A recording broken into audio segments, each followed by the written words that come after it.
Coba diperhatikan.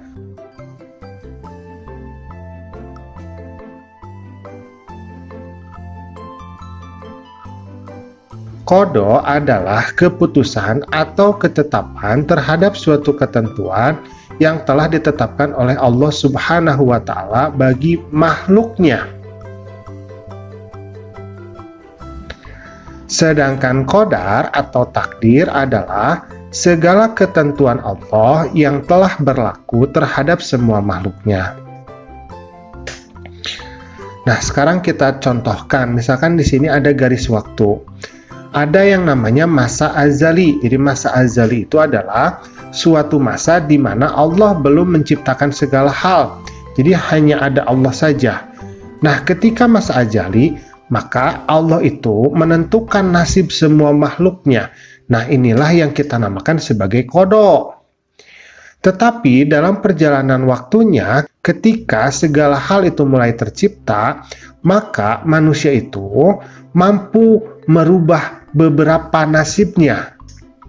Melalui apa? Melalui ikhtiar dan doa. Nah, kemudian setelah terjadi hal tersebut, maka inilah yang kita namakan sebagai qadar.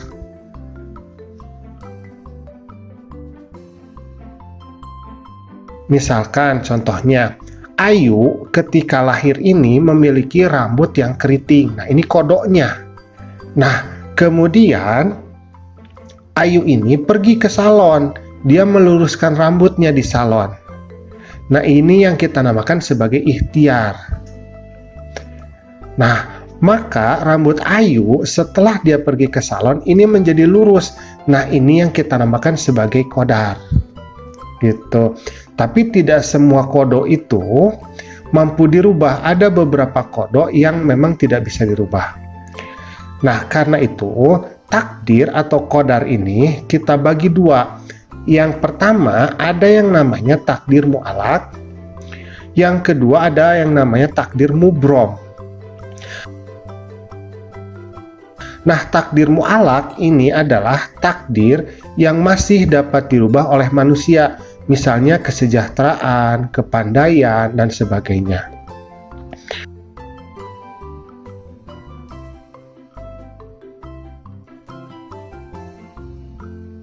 Nah, kalau takdir mubrom, ini takdir yang tidak dapat dirubah oleh manusia. Misalnya kelahiran, jadi seseorang tidak bisa memilih dilahirkan dari ibu yang mana, ayah yang mana, tidak bisa. Kematian, ya seseorang tidak bisa memilih apakah meninggalnya dalam keadaan seperti apa. Nah, itu tidak bisa kita memilihnya. A'udzubillahi minasyaitonirrajim. Innallaha la yughayyiru ma biqaumin hatta yughayyiru ma bi anfusihim. Nah, sesungguhnya Allah tidak akan mengubah keadaan suatu kaum sebelum mereka mengubah keadaan diri mereka sendiri. Jadi surat Ar-Ra'd ayat yang ke-11. Jadi memang manusia itu dituntut untuk mau berusaha, untuk mau berubah, karena memang ada beberapa ketentuan Allah yang masih bisa kita rubah.